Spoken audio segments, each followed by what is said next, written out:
الرحمن الرحیم الحمد للہ رب العالمین والعاقبۃ للمتقین والصلاة والسلام علی اشرف الانبیاء والمرسلین وعلى آلہ واصحابہ اجمعین اما بعد قال اللہ تعالی فی القرآن المجید والفرقان الحمید اعوذ باللہ من الشیطان الرجیم بسم اللہ الرحمن الرحیم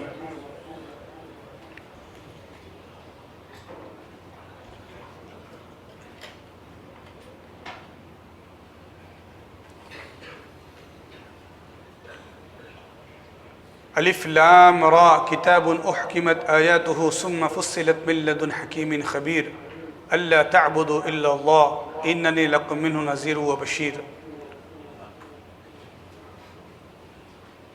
صدق اللہ العظیم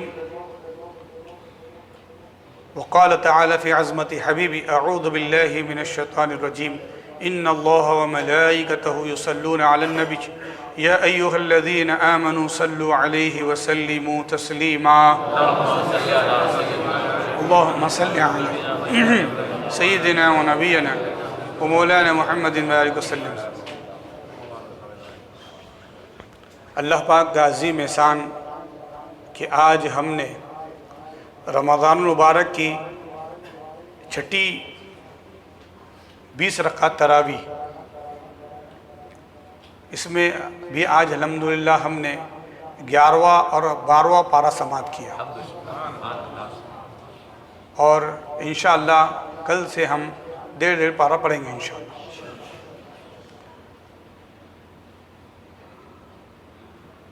آج کی چھٹی تراویح ہے، اور اس کے بعد میں نے گفتگو میں جیسے کہا کہ 20 رکعت تراویح، تو یہ 20 رکعت تراویح تواتر کے ساتھ صحابہ سے ثابت ہے۔ اب حیرت کی بات ہے، سب کچھ کھل چکا ہے، اور آپ جو لوگ عمرہ کو گئے ہوئے ہیں ان سے سماعت کریں گے یا سمجھیں گے یا سنیں گے کہ ابھی حرم میں صرف 10 رکعت ہی ہو رہی ہے، تو اب کیا وجہ ہے، کیوں تخفیف کی گئی؟ تو یہ سنت ہے، اور یہ سنت موقدہ ہے، یعنی کہ بھوانی پیٹ میں روشن مسجد میں ہو رہی ہے، اور کسی کی اگر چھوٹ گئی، وہ دکان سے آ رہا ہے کہیں رہ گیا، تو وہ بعد میں پڑھ سکتا ہے، جماعت اس کے اوپر ساکت ہو گئی تو وہ اکیلے پڑھ لے، لیکن پوری بھوانی پیٹ میں ہی تراویح نہیں ہو رہی ہے تو سب کے سب گنہگار ہیں۔ تو تحدیث نعمت کے لیے یہ آپ کو بتا دوں میں کہ پچھلے سال 2021 میں اور اس سے پہلے 2020 میں الحمدللہ روشن مسجد کے اندر رمضان میں پورا قرآن ہم نے پڑھا ہے ماشاءاللہ۔ بہت ساری مسجد ایسی کی جس میں قرآن ہی نہیں ہوا، تراویح بھی نہیں ہوئی، یہ تراویح ہوئی تو صرف علم طرف سے تراویح ہوئی، لیکن یہ مصلی اور یہ ممبر بہت اہم ہے، قیمتی ہے۔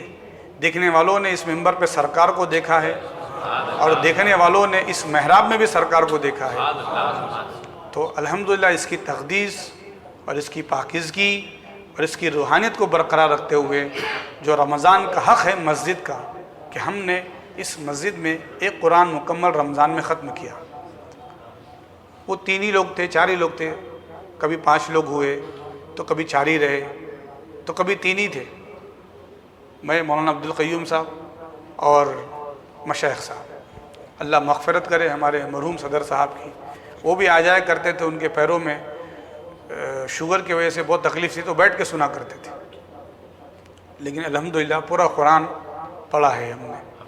کوئی سن رہا ہے نہیں سن رہا ہے، دیکھ رہا نہیں دیکھ رہا ہے، اللہ دیکھ رہا ہے، اس کا حبیب دیکھ رہا ہے۔ تو الحمدللہ آج ہم نے 20 رکعت تراویح میں جو تواتر کے ساتھ صحابہ سے ثابت ہے کہ صحابہ کثرت سے پڑھتے تھے، اور ماں عائشہ بھی دیکھ رہی ہے، اور ماں عائشہ نے بھی کہا کہ کیا ہی اچھا طریقہ ہے یہ 20 رکعت پڑھنا۔ تو حضرت کعب ان کی تلاوت بہت اچھی تھی، حافظ قرآن تھے، تو وہ پڑھتے تھے اور صحابہ ان کے پیچھے پڑھا کرتے تھے۔ اب اپنا جی چھڑانے کا اور چور بننے کے لیے آج کے جو دین کے چور ہے وہ کہتے ہیں کہ یہ حضرت عمر کی بدعت ہے، رسول اللہ نے پڑھا گیا، اللہ کے رسول صلی اللہ علیہ وسلم ایک دن پڑھے اور بعد میں پھر آپ گھر میں پڑھتے رہے۔ آقا نے فرمایا کہ تم پر یہ فرض نہ ہو جائے اس لیے تواتر نہیں، کیونکہ نبی کا عمل ہے، اور جو نبی کا عمل کثرت سے ہو پھر وہ لازم نہ ہو جائے، لیکن صحابہ کرام نے پسند فرمایا اس کو۔ اور یہ بڑی حکمت اللہ کی طرف سے کہ رمضان میں آدمی قرآن سے مربوط ہو جائے، اور جتنے دنیا میں لاکھوں کروڑوں حفاظ ہے ان کا قرآن رمضان کے مہینے میں سینے میں اور مضبوط ہو جائے۔ یہ نظام الہی ہے۔ اب اس بات کو ثابت کرنے کے لوگ کہتے کہ دیکھو نا تراویح حرم میں دیکھو 8 رکعت ہو رہی ہے۔ ارے نہیں بابا، وہ 2 امام پڑھا رہے، ایک 10 پڑھا رہا، دوسرے 10 پڑھا رہا، تو 20 ہی ہو رہی ہے۔ اب انہوں نے کووڈ کی وجہ سے بھائی کم رکھا تھے، 10 یہاں پڑھو 10 جا کے گھر میں پڑھو، جو بھی ہوگا ان کا معاملہ۔ اب لوگوں کو بولنے والوں کو بولنے کا موقع مل جانا، دیکھیں 8 ہو رہی، ارے بھائی وہ 8 تو ہو رہی، وہ دوسری 2 اور کیا ہے؟ تو کدھر سے بھی اپنی، ارے بابا وہ 8 جو ہے حدیث میں جو کثرت سے آیا ہے، جس کے راوی ماں عائشہ ہے، ماں عائشہ فرماتی کہ اللہ کے رسول صلی اللہ علیہ وسلم رمضان میں اور رمضان کے علاوہ تہجد میں آقا 8 رکعت پڑھتے تھے، اور ساتھ میں 3 وتر پڑھتے تھے، 8 اور 3 11۔ اب سمجھ میں آ رہا کہ نہیں آ رہا؟ تو 8 اور 3 11 سرکار رمضان میں بھی پڑھتے تھے اور غیر رمضان میں بھی پڑھتے تھے۔ پھر بھی لوگ بحث کرتے ہیں نہیں وہ 8 ہی ہے۔ اچھا بابا چلو آپ 8 پڑھتے نا، پورے رمضان میں آپ 8 پڑھ رہے ہیں، اب آخری عشرے میں جو رات میں 3 بجے اٹھ کر قیام اللیل بول کے وہ کون سی 8 پڑھتے؟ عشاء کے بعد تو تراویح پڑھ رہے ہیں 8، پھر قیام اللیل بول کے وہ 8 کون سی پڑھ رہے ہیں؟ تو بولے یہ تراویح وہ تہجد۔ کیا پاگل بنا رہے بھائی، کیوں اتنا ایڑا بنا رہے آپ؟ اب وہ تہجد 8 ہے تو پھر اس کو 20 برابر پڑھو نا آپ۔ تو لوگوں کو پکڑ کے رمضان کا مہینہ، میں نے جیسے کہ جمعہ میں بھی اس سے پہلے ذکر کیا، شعبان کے جمعہ میں، کہ لوگوں کو بہت جوش آتا اور جذبہ آتا، سب لوگ عبادت کرتے رہتے، نماز پڑھتے رہتے، تسبیح پڑھتے رہتے، روزہ رکھتے رہتے۔ اب کچھ ایسا ایک کونے میں لیتے، ادھر وہ کتنی رکعت پڑھ کے آئے؟ 20 رکعت، ثابت ہی نہیں ہے، 8 رکعت۔ ارے پڑھنے دینا بھائی، اصحاب مدینہ 37 رکعت پڑھتے تھے۔ حدیث میں کیا ہوا ہے؟ مدنی صحابہ 37 رکعت پڑھتے تھے، تو محدثین کہتے ہیں 20 تراویح کی، 17 عشاء کی، واضح حدیث ہے، 20 تراویح کی اور 17۔ ابھی کہاں سے یہ کم لا رہے؟ تو اب جب بولتے ہم صحابہ والے ہیں، سنت والے، تو پھر صحابہ کا عمل کرو نا، صحابہ کے عمل کو آپ پیش آؤ۔ تو معلوم کیا ہوا؟ یہ سب دین کے چور ہے، ادھر ادھر کچھ نہ کچھ کہیں نہ کہیں راہ نکالتے ہیں۔ اور اگر کوئی صحابہ والے ہے اور سنت والے ہے اور جماعت والے تو وہ ہم ہیں، اہل السنہ والجماعہ، کہ ہم سنت والے بھی ہیں، جو سرکار کی جو سنت ہے، اور صحابہ نے جو کیے وہ جماعت وہ والے بھی ہیں، کہ سرکار کی سنت بھی ادا کرتے اور جماعت ہے۔ اب اس میں جماعت اولیاء کی آ گئی، صحابہ کی آ گئی، فقہاء کی آ گئی، محدثین کی آ گئی، مفسرین کی آ گئی، راویین کی آ گئی، سب کی جماعت آ گئی۔ آپ لوگ دوسری جماعت سمجھ رہے ہوں گے، کوئی دوسری جماعت نہیں ہے، صحابہ کی جماعت۔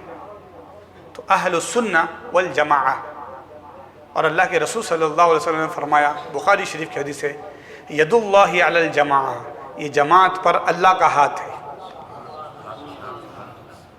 اتبعوا سواد اعظم، ہے نا، تو اتباع کرو سواد اعظم کی۔ پوری دنیا میں ابھی چپ کئی نکلے، وہ بول رہے 8 ہے بول کے، لیکن پوری دنیا میں، مصر میں، عراق میں، ایران میں، لبنان میں، شام میں، ہر جگہ پر، جارڈن میں، افریقہ میں، شکاگو میں، چین میں، ہر جگہ پر، حرم میں، مسجد نبوی میں، مسجد حرام میں، مسجد اقصی میں، مسجد امام اعظم میں، مسجد غوثیہ غوث اعظم میں، سب جگہ پر 20 رکعت ہو رہی ہے۔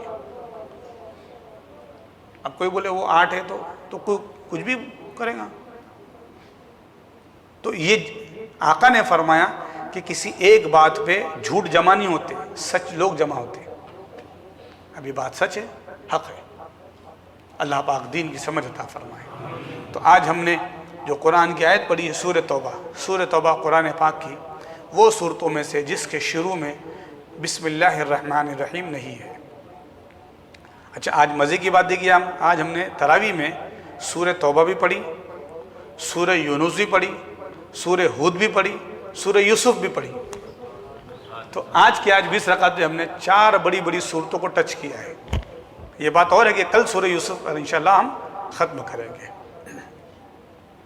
اللہ پاک نے ذکر فرمایا اے ایمان والو اللہ سے ڈرو اور سچوں کے ساتھ ہو جاؤ. تو ہمیں چاہیے کہ جب ہم نیک بن رہے ہیں تو نیکی کے ساتھ ساتھ ہم سچے لوگوں کی دوستی اختیار کریں. اللہ کے رسول صلی اللہ علیہ وسلم نے فرمایا اچھے لوگوں کی دوستی اختیار کرو، اس لیے کہ بندہ اپنے دوست کے مذہب پہ ہوتا ہے. تو آپ جیسے کے ساتھ میں رہیں گے، کوئلے والے کے ساتھ میں رہیں گے تو کوئلہ والے ہو جائیں گے، اور عطر والے کے ساتھ میں رہیں گے تو معطر رہیں گے، خوشبو آئیں گی. تو دوستی اچھی اختیار کرو نا. اللہ معاف کرے، لوگ ابھی بھی رمضان میں جو ہے، ایک صاحب دکھے گٹکا کھاتے ہوئے دکھے دن میں 11 بجے. کیا ہے؟ ارے بولے دوستوں نے کھلا دیا. تو ایسوں کی دوستی کیوں اختیار کر رہے ہیں آپ جو گٹکے کھا رہے ہیں؟ یہ فرض عین ہے، روزہ فرض عین ہے.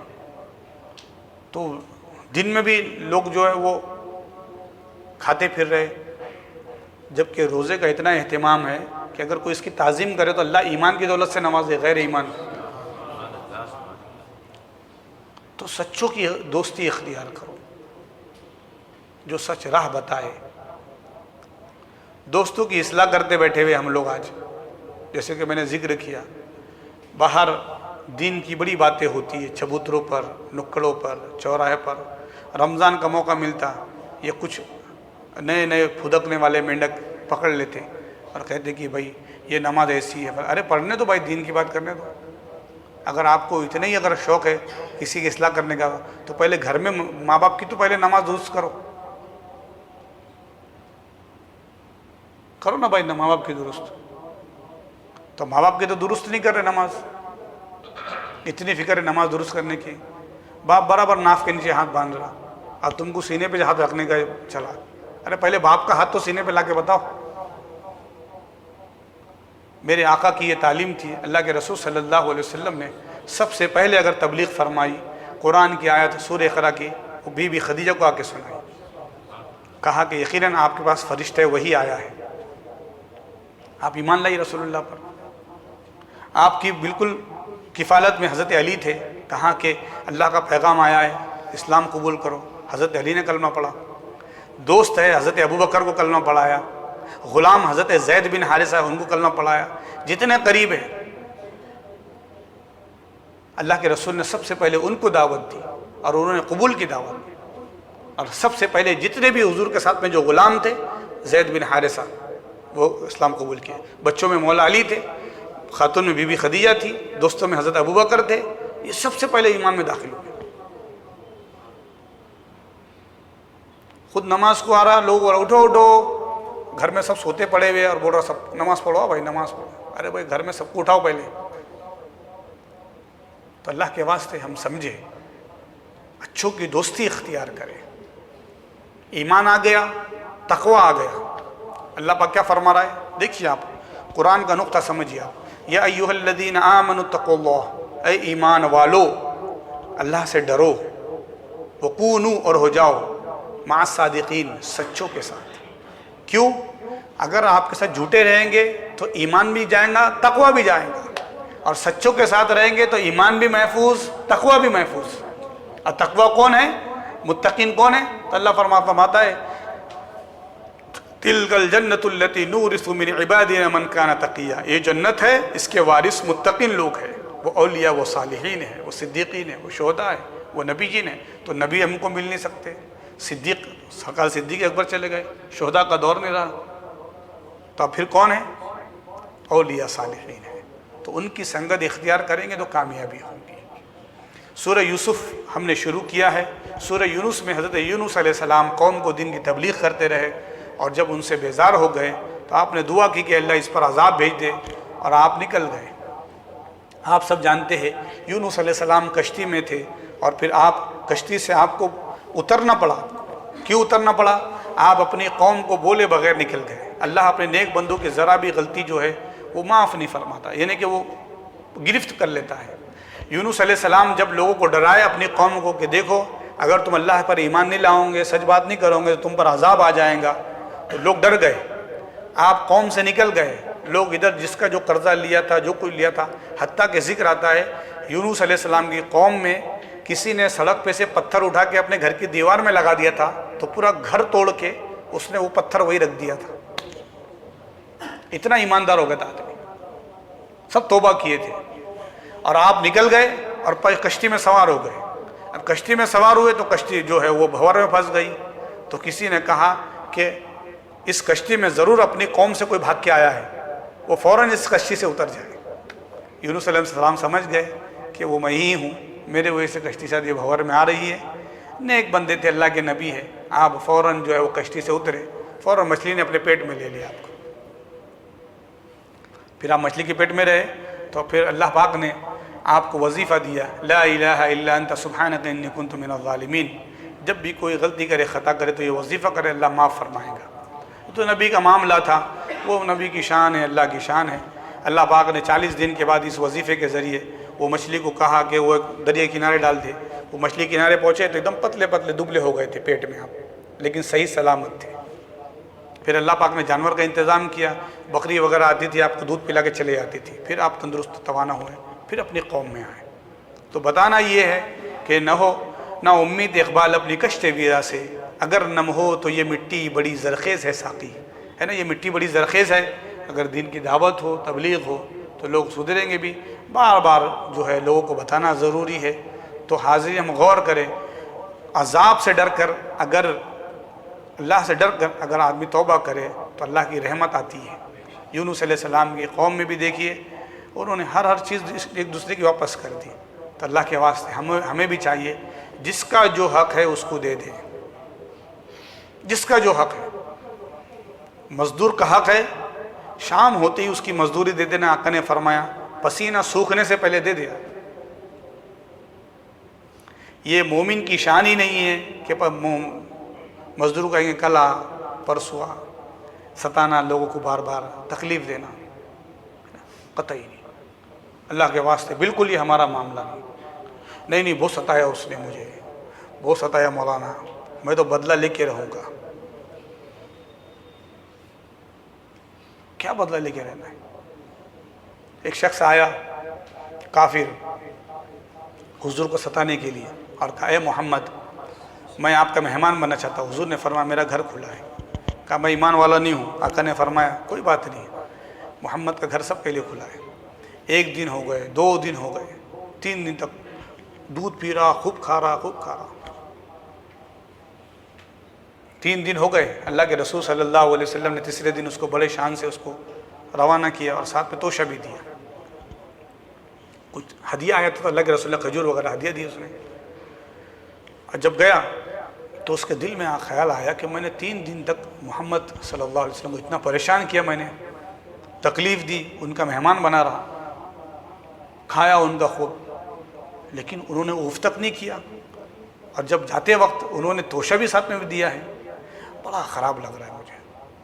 اور جاتے جاتے میں نے کیا کیا، پھر اس نے کیا کیا، گھر میں جو ہے وہ بستر میں غلاظت کر دی اس نے، نبی کے گھر میں بستر پہ اس نے پیخانہ کر دیا۔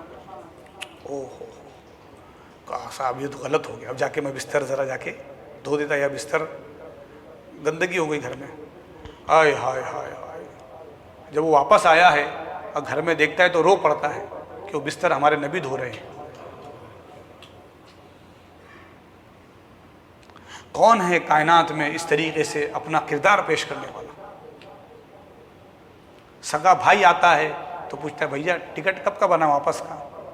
ماموں آتے ہیں، خالہ آتی ہے، رشتہ دار آتے ہیں، ہم اتنے منحوس ہو چکے ہیں، مہمان نوازی بالکل ختم ہو چکی ہے، ضیافت بالکل ختم ہو چکی ہے، اتنے نکمے ہو چکے، ہماری صرف نظر مادیت پر ہے، مٹیریل پر ہے کہ پیسے ہی نہیں ہے، ختم ہو جائیں گے۔ ارے آقا فرماتے، رسول اللہ فرماتے، گھر پہ تمہارے مہمان آتا ہے وہ اپنا رزق ساتھ میں لاتا ہے،